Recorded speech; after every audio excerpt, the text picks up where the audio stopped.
ക്രിസ്തു media YouTube channel ദൈവത്തിന്റെ വചനം ശ്രമിക്കുന്ന എല്ലാ പ്രിയപ്പെട്ട വീണ്ടും വരുന്നവനായ യേശുക്രിസ്തുവിന്റെ സ്നേഹത്തെയും വന്നതിന്റെ ഒരു ഭാഷയോട് അറിയിക്കുന്നു. അത് ചിന്തയ്ക്ക് ആധാരമായി നാം എടുത്തിരിക്കുന്ന വേദഭാഗം 1 രാജാക്കന്മാരുടെ പുസ്തകം 19 അധ്യായം 4 വാക്യം ഇങ്ങനെ പറയുന്നു: താനോ മരുഭൂമിയിൽ ഒരു ദിവസത്തെ വഴി ചെന്ന് ഒരു ചൂരച്ചിൽ തണലിരുന്ന് മരിപ്പാൻ ഇച്ഛിച്ചു. ഇപ്പോൾ മതി യഹോവേ, എന്റെ പ്രാണൻ എടുത്തുകൊള്ളണമേ, ഞാൻ എന്റെ പിതാക്കന്മാരേക്കാൾ നല്ലവനല്ലല്ലോ എന്ന് പറഞ്ഞു. നമുക്കിവിടെ കാണുവാൻ കഴിയുന്നത് ഏലിയാവ് ചെയ്തൊക്കെയും അവൻ സകല പ്രവാചകന്മാരെയും വാളുകൊണ്ട് കൊന്ന ശേഷം ആഹാബ് ഇസബേൽ ഏലിയാവിന്റെ അടുക്കൽ ദൂതനെ അയച്ചു, നാളെ ഈ നേരത്ത് ഞാൻ നിന്റെ ജീവനെ അവരിൽ ഒരുത്തന്റെ ജീവനെ പോലെ ആക്കുന്നില്ലെങ്കിൽ എങ്കിൽ എന്റെ ദേവന്മാർ എന്നോട് അധികം ചെയ്യും. എന്ന് പറഞ്ഞാൽ ഇവിടെ ഏലിയാവ് ഇസബേലിന്റെ ദേവന്മാരെ, ബാലിന്റെ ദേവന്മാരെ ഒക്കെയും കൊന്നു കളഞ്ഞു. ഏകദേശം 850 പ്രവാചകന്മാരെ ഏകനായ കർമ്മേന്റെ പർവ്വതത്തിൽ വെച്ച് ഏലിയാവ് കൊന്നു കളഞ്ഞു. അത് കേട്ടപ്പോൾ ഇസബേല് ആഹാബിനോട് പറയുകയാണ്, ഹല്ലേലൂയ, നീ ദൂതനെ അയക്കണം, എവിടെ? ഏലിയാവിന്റെ അടുക്കലേക്ക് അയക്കണം. എന്തിനാണ്? ഹല്ലേലൂയ, അവനെ ഞാൻ കൊന്നു കളയും. കാരണം നീ എന്റെ പ്രവാചകന്മാരെ കൊന്നു കളഞ്ഞില്ലേ, അതുപോലെ നീ എങ്ങനെയാണോ കൊന്നത് അതുപോലെ പകരത്തിന് പകരം ഞാൻ ചെയ്യുമെന്ന ഏലിയാവിനോട് ദൂതൻ വന്ന് പറഞ്ഞപ്പോ ഹല്ലേലൂയ, സ്തോത്രം, ഏലിയാവ് ഭയപ്പെട്ടു പോകുവാനിടയായി. നോക്കുക, നമുക്കതിനെ 17 അധ്യായത്തിൽ വായിക്കുമ്പോൾ നമുക്ക് കാണുവാൻ കഴിയും, തിശ്ബനായ ഏലിയാവ് ഹല്ലേലൂയ ദൈവത്തിന്റെ അളപ്പാട് കേട്ട് ദൈവത്തെ തന്നെ പ്രദർശനമാക്കി ദൈവം പറഞ്ഞ കാര്യങ്ങൾ ചെന്ന് ആഹാബിന്റെ കൊട്ടാരത്തിൽ പോയി പറയുവാൻ താൻ കാണിച്ച ധൈര്യം. അതിനുശേഷം ദൈവം തന്നോട് പറഞ്ഞു, യോർദാൻ കിഴക്ക് കെരീത്തി വിളിച്ചിരിക്കുക, ആ തോട്ടിൽ നിനക്ക് വെള്ളമുണ്ട്. അവിടെ നിനക്ക് നീ ഇരിക്കുന്ന സ്ഥലത്തേക്ക് ഞാൻ നിനക്ക് ഭക്ഷണം കൊണ്ട് നൽകും. അതെങ്ങനെ? മനുഷ്യനിലൂടെയല്ല, ഒരു കാക്കയിലൂടെ. അങ്ങനെ ഹല്ലേലൂയ അവൻ പോയി യഹോവയുടെ കൽപ്പന പ്രകാരം അവൻ ചെന്ന് യോർദാന് കിഴക്കേരീത്ത് പാർത്തു. കാക്ക രാവിലെയും അവന് അപ്പവും ഇറച്ചിയും വൈകുന്നേരത്തെ അപ്പവും ഇറച്ചിയും കൊടുത്തു. ആ ദേശം മഴ പെയ്യായികയാൽ കുറെ ദിവസം ആ തോട് വാറ്റി. നോക്ക് പ്രിയപ്പെട്ടവരെ, ദൈവത്തിന്റെ അലപാട് പറഞ്ഞവൻ അതേ അവസ്ഥയിലൂടെ കടന്നു പോകേണ്ടി വന്നു എന്ന് നമുക്കറിയാം. പിന്നെ സാധാരണ വിധവയുടെ അടുത്ത് ദൈവം അയച്ചു. അവളുടെ ഹല്ലേലൂയ തുരുത്തിയിലെ എണ്ണയും ഹല്ലേലൂയ മാവും തീരാതെ അവൾക്ക് അവിടെ വർധനവ് കൊടുത്തു. ഒരിക്കലും അവൾ പ്രതീക്ഷിച്ചിട്ടുണ്ടായിരുന്നു. പക്ഷെ എന്താ, ദൈവം അവളെ അവിടെയും ദൈവം ഏലിയാവിനെ ഉപയോഗിച്ചു. നമുക്ക് അതിനുശേഷം കാണുവാൻ 18 അധ്യായം വായിക്കുമ്പോൾ ഏറെനാൾ കഴിഞ്ഞ 3-ാം സംവത്സരം ഏലിയാവിന് പിന്നെയും യഹോവയുടെ അള്ളപ്പാടുണ്ടായി. നോക്കുക, 1-ാം പ്രാവശ്യം ദൈവത്തിന്റെ അള്ളപ്പാട് അറിയിച്ചു, ദൈവം മറഞ്ഞിരിക്കാൻ പറഞ്ഞു. 2-ാം പ്രാവശ്യം നീ മറഞ്ഞിരുന്ന് മതി, പുറത്ത് വരിക. നോക്കുക, കാലഘട്ടങ്ങളെ നമുക്ക് മാറ്റാം.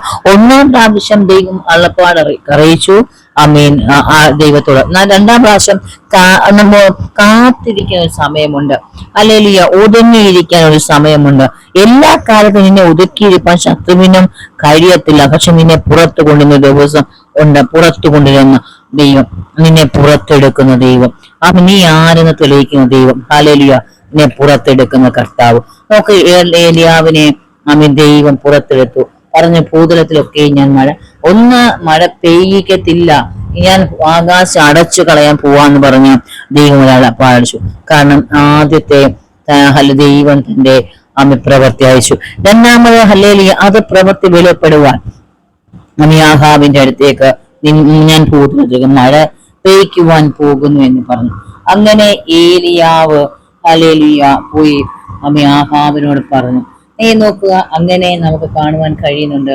സ്തോത്രം. അങ്ങനെ ഏലിയാവ് പറഞ്ഞു. എന്നാലും ഹല്ലേലൂയ അതിനുശേഷം ഹല്ലേലൂയ ദൈവത്തിന്റെ അള്ളപ്പാട് പ്രാപിച്ച ശേഷം ഹല്ലേലൂയ ഇസബേലിന്റെ ഹല്ലേലൂയ പ്രവാചകന്മാരെ ഒക്കെയും എന്ത് ചെയ്തു?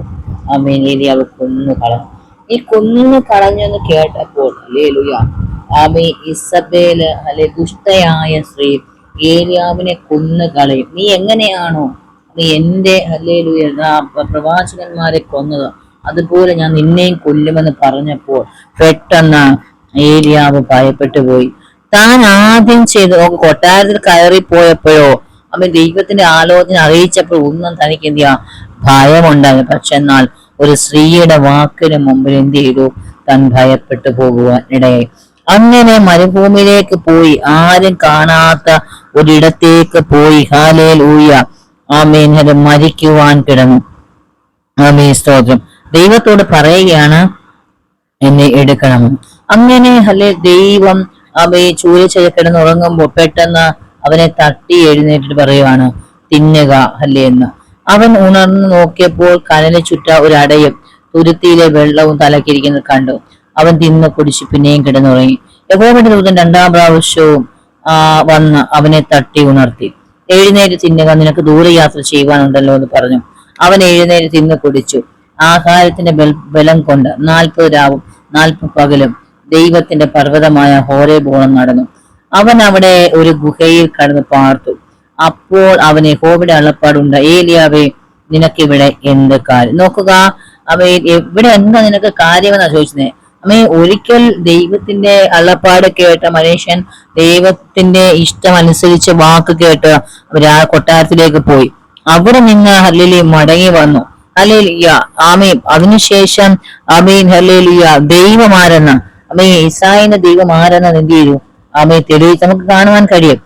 കർമ്മേൽ പർവ്വതത്തിൽ ദൈവത്തിന് വേണ്ടി വെല്ലുവിളിച്ച് ഏലിയാവ് ദൈവത്തോട് അപേക്ഷിച്ചപ്പോൾ ദൈവം സ്വർഗത്തിന് തീയിറക്കി യാഗപീഠത്തെയും യാഗവസ്തുവിനെയും ദഹിപ്പിച്ചു.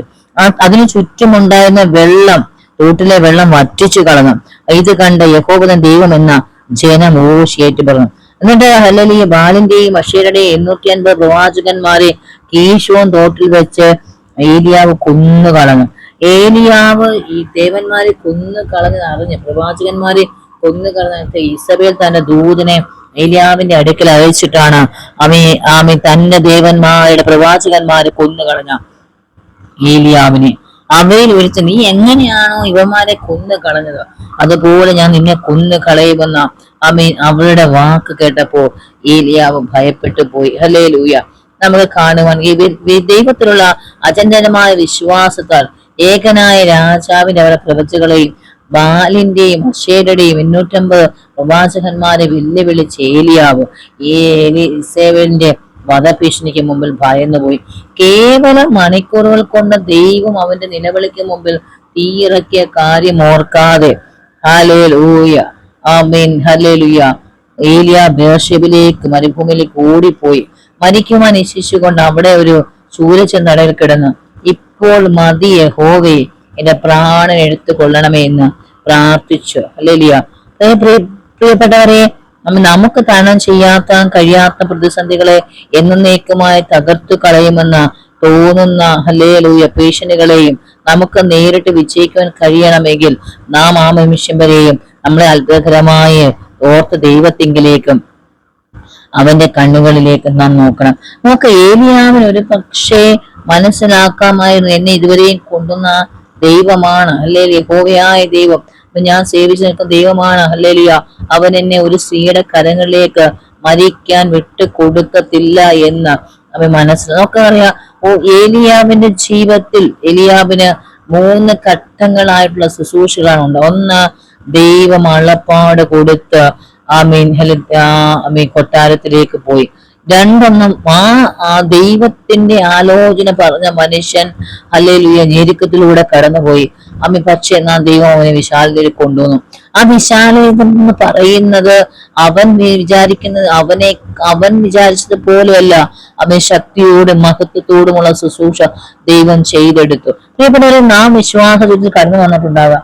പക്ഷേ നാം പലപ്പോഴും ക്ഷീണിച്ചും ഹല്ലേലൂയ നമ്മുടെ പ്രശ്നങ്ങൾ കടന്നു വരുമ്പോ ദൈവം ഒരുപക്ഷെ അറിയിച്ച കാര്യങ്ങളൊക്കെ മറ്റുള്ളവർ പറയുമ്പോൾ നമുക്ക് നേരെ അവരുടെ കൂരമ്പ് പോലുള്ള വാക്കുകൾ കടന്നു വരുമ്പോൾ നമ്മളും പലപ്പോഴും വിശ്വാസത്തില ദൈവത്തോട് പറഞ്ഞിട്ടുണ്ടാകാം, മതി കർത്താവേ, എനിക്കിനി അനുഭവിക്കാൻ വയ്യ, എനിക്കതൊന്നും സഹിക്കാൻ വയ്യ, ഞാൻ മടുത്തു പോയി, ഞാൻ ചെയ്യുന്ന ഒന്നിനും ഒരു ഹല്ലേലൂയ നന്ദിയില്ലല്ലോ എന്നൊക്കെയും നാം പലപ്പോഴും പറഞ്ഞിട്ടുണ്ടാകാം.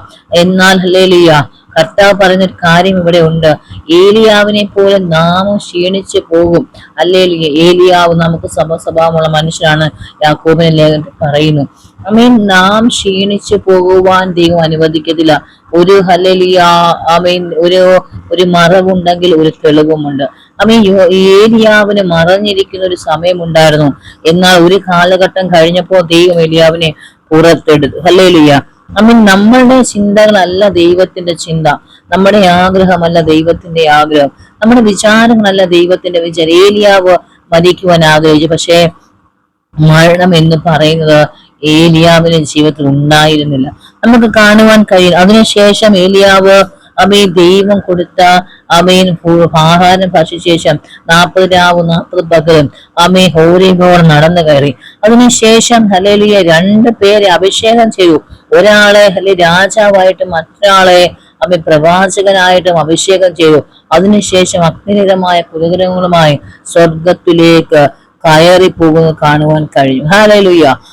ഏറ്റവും ശക്തനായ മനുഷ്യൻ പ്രാർത്ഥന കൊണ്ട് ഹല്ലേലൂയ ഹല്ലേലൂയ ജീവിതത്തിലെ ഹല്ലേലൂയ അനുഭവങ്ങളെ മാറ്റിക്കുറിച്ച മനുഷ്യൻ, പ്രാർത്ഥന കൊണ്ട് ഹല്ലേലൂയ ഹല്ലേലൂയ ഉത്തരങ്ങളെ വിളിച്ചു വരുത്തിയ മനുഷ്യൻ, പ്രാർത്ഥനയിലൂടെ അത്ഭുതങ്ങളെ കണ്ട മനുഷ്യൻ. പക്ഷേ തന്റെ ജീവിതത്തിൽ ഒരു സ്ത്രീയുടെ വാക്ക് നിമിത്തം ഹല്ലേലൂയ പേടിച്ച് ഭയപ്പെട്ട് ഹല്ലേലൂയ തന്നെ കുന്നുകളയുമെന്നുള്ള മരണഭയം എന്റെ ജീവിതത്തിൽ കടന്നു വന്നപ്പോൾ ഹല്ലേലൂയ തനിക്ക് ഈ ഇസബേലിന്റെ മുൻപിൽ മരിക്കുവാൻ മനസ്സില്ലാത്ത മനുഷ്യൻ, അല്ലെങ്കിൽ ഏൽപ്പിച്ചു കൊടുക്കാത്ത, നീ എന്നെ കൊന്നോ എന്ന് പറയാൻ തന്റെ ഇടം കാണിക്കാത്ത ഏലിയാവ് പോയി ആരുമില്ലാത്ത മരുഭൂമിയിൽ പോയി കിടന്ന് നിലവിളിക്കാണ്, ദൈവമേ എന്നെ എടുത്തോ, എന്നെ പ്രാണൻ എടുത്തോ മതിയെന്ന്. നോക്കുക, പ്രാണൻ തന്ന ദൈവം ഹല്ലേലൂയ സമയത്തെ നിന്റെ പ്രാണൻ തിരിച്ചെടുക്കത്തുള്ളൂ. നമ്മുടെ ഇഷ്ടങ്ങൾക്കോ നമ്മുടെ വാക്കുകൾക്കോ ഒരുപക്ഷെ നമ്മുടെ പ്രാണനെ ദൈവം തിരിച്ചെടുത്തിരുന്നെങ്കിൽ ഹല്ലേലൂയ നാം എന്തായി, നമ്മുടെ ഗതി എന്തായി തീർന്നു പ്രിയപ്പെട്ടവരെ. അതുകൊണ്ട് ഹല്ലേലൂയ നിലവിളിച്ച് ദൈവത്തിന്റെ സന്നിധിയില് ഹല്ലേലൂയ മതി യഹോവേ എന്ന് പറഞ്ഞ് നിലവിളിക്കുന്നതിന് പകരം ദൈവത്തിന്റെ ഇഷ്ടങ്ങൾക്ക് വേണ്ടി നാം സമർപ്പിച്ചു കൊടുക്കുവാൻ തയ്യാറാകണം. ദൈവം നമ്മെ ഏലിയാവിന്റെ ജീവിതത്തിന്റെ പ്രധാന ലക്ഷ്യം എന്ന് പറയുന്നത് ദൈവത്തിന് വേണ്ടി എരിയുക എന്നാണ്. ഏലിയാവിന്റെ വിശ്വാസം ഉലയ്ക്കുന്ന യാതൊരു പ്രലോഭന ശക്തികൾക്കും കഴിഞ്ഞില്ല. രാജകീയ അധികാരങ്ങൾക്കും ക്ഷാമത്തിനും വളർച്ചയ്ക്കും പ്രവാചകന്റെ ധൈര്യത്തെ എന്ത് ചെയ്തില്ല, ക്ഷയിപ്പിച്ചില്ല. പാപത്തിന് നേർക്ക് ഒടുങ്ങാത്ത രോഷമുണ്ടായിരുന്ന ഒരു മനുഷ്യനാണ് ഏലിയാവ്. ഒന്നിലധികം പ്രാവശ്യം പ്രവാചകന്റെ പ്രാർത്ഥനയിൽ സ്വർഗത്തിന് അഗ്നി വരെ നമുക്ക് കാണുവാൻ കഴിയണം. എന്നാൽ ഹല്ലേലൂയ ഹല്ലേലൂയ പക്ഷെ എന്നാൽ തന്റെ ഹൃദയം എന്ന് പറയുന്നത് സോഫ്റ്റ് ആയ ഹൃദയമായിരുന്നു. പെട്ടെന്ന് എന്ത് ചെയ്യണം, ഹല്ലേലൂയ വേദനിക്കുന്ന ഹൃദയമായിരുന്നു, കുഞ്ഞു ഹൃദയമായിരുന്നു. കുഞ്ഞ് നഷ്ടപ്പെട്ടു പോയ വിധവയോട് പ്രവാചകൻ സഹതപിക്കുകയും കുഞ്ഞിനെ ജീവിപ്പിച്ചു കൊടുക്കുകയും ചെയ്തു. ഏകാന്ത ജീവിതത്തിന് പ്രവാചകൻ താല്പര്യം. അതുകൊണ്ടാണ് എന്ത് ചെയ്യാം, ഏകാന്തമായി ഇരിക്കുന്ന ജീവിതമാണ് ഏലിയാവിന് താല്പര്യം. അത്ഭുതം പ്രവർത്തിച്ച ഹല്ലേലൂയ ദൈവം തനിക്ക് വേണ്ടി അള്ളപ്പാട് സ്ഥിരീകരിച്ച ശേഷം മനുഷ്യ ദൃഷ്ടിയിൽ അപ്രത്യക്ഷമായിരുന്നു. മനുഷ്യരൂപം വഹിച്ച മോശയും ഏലിയാവും പ്രത്യക്ഷപ്പെട്ട യേശു ക്രിസ്തു നിര്യാണത്തെ കുറിച്ച് ക്രിസ്തുവിനോട് സംസാരിച്ചു. മരണം കാണാൻ എടുക്കപ്പെട്ട ഏലിയാവിന് ഭാവി തലമുറകളുടെ പ്രത്യാശ ഉണ്ടായി. വലുതും യഹോവയുടെ വലുതും ഭയങ്കരമായ നാൾ വരുന്നതിന് മുമ്പ് ഹല്ലേലൂയ ഏലിയാ പ്രവാചകനെ അയക്കുമെന്ന് ഞാൻ ഭൂമിയെ സംഹാര ശബ്ദം കൊണ്ട് ദണ്ഡിപ്പിക്കുമെന്നും ഹല്ലേലൂയ നമുക്ക് കാണുവാൻ കഴിയുന്നുണ്ട്. പ്രിയപ്പെട്ടവരെ, ഏലിയാബ് എന്ന് പറയുന്ന മനുഷ്യന് ക്ഷീണിച്ചു പോയി, അല്ലെ ശരിയാണ്, തളർന്നു പോയി ശരിയാണ്, ഏലിയാവ് ഓടിപ്പോയി ശരിയാണ്. ഹല്ലേലൂയ കർത്താവിന് സ്തോത്രം. ബേർശേബയിലെത്തി അവിടെ വെച്ച് എന്ത് ചെയ്തു, ചൂഴിച്ച തണലിൽ നിന്ന് മരിപ്പാൻ ആഗ്രഹിച്ചു. തളർന്നു പോയ അവസ്ഥ. ഹല്ലേലൂയ ഈ അവസ്ഥയിൽ ഉറക്കവും തനിക്ക് ഭക്ഷണവും ലഭിച്ചു. ഭക്ഷണത്തിന്റെ ഉത്തേജനത്തിൽ 40 ദിവസം നടന്ന ഹോരേബിലെത്തി. ഹല്ലേലൂയ നോക്ക, ദൈവത്തിന് ഹല്ലേലൂയ തന്റെ ഭക്തനെ കുറിച്ചൊരു ഹല്ലേലൂയ ഒരു പ്രവൃത്തിയുണ്ട്. ഹല്ലേലൂയ അത്ഭുതം പ്രവർത്തിക്കുന്ന ദൈവമാണ് നമ്മുടെ കർത്താവ്.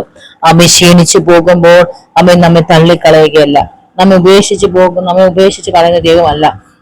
നമ്മള് വിശ്വാസം ക്ഷീണിക്കുമ്പോ നമ്മെ തള്ളിക്കളയുന്ന കർത്താവല്ല നമ്മുടെ കർത്താവ്. വിശ്വാസം നാം നിലനിൽക്കുമ്പോൾ, നമ്മുടെ ജീവിതത്തിൽ പ്രതികൂലങ്ങൾ കടന്നു വരുമ്പോ മതി യഹോവേ എന്ന് പറയുവാനല്ല, ഹല്ലേലൂയ ജീവനം എടുത്തോ എന്ന് പറയും, ജീവനെ എടുത്തുകൊള്ളണമേ എന്ന് പറയുവല്ല, അല്ലെ പകരം അമ്മേനെ ഉറച്ചു നിൽക്കുവാൻ നിങ്ങൾ തയ്യാറാണെങ്കിൽ, വിശ്വാസത്തിൽ നിലനിൽക്കുവാൻ നിങ്ങൾ തയ്യാറാകുമെങ്കിൽ ദൈവത്തിന്റെ വലിയ പ്രവൃത്തികൾ നിങ്ങൾ കാണും. കർത്താവ് സഹായിക്കട്ടെ. ഈ വചനങ്ങൾ ആ ദൈവം നിങ്ങൾക്ക് ആശ്വാസം, പരിവരം അയക്കട്ടെ എന്ന് ആത്മാർത്ഥമായി ആഗ്രഹിക്കുകയും പ്രാർത്ഥിക്കുകയും ചെയ്യുന്നു. ആമേൻ.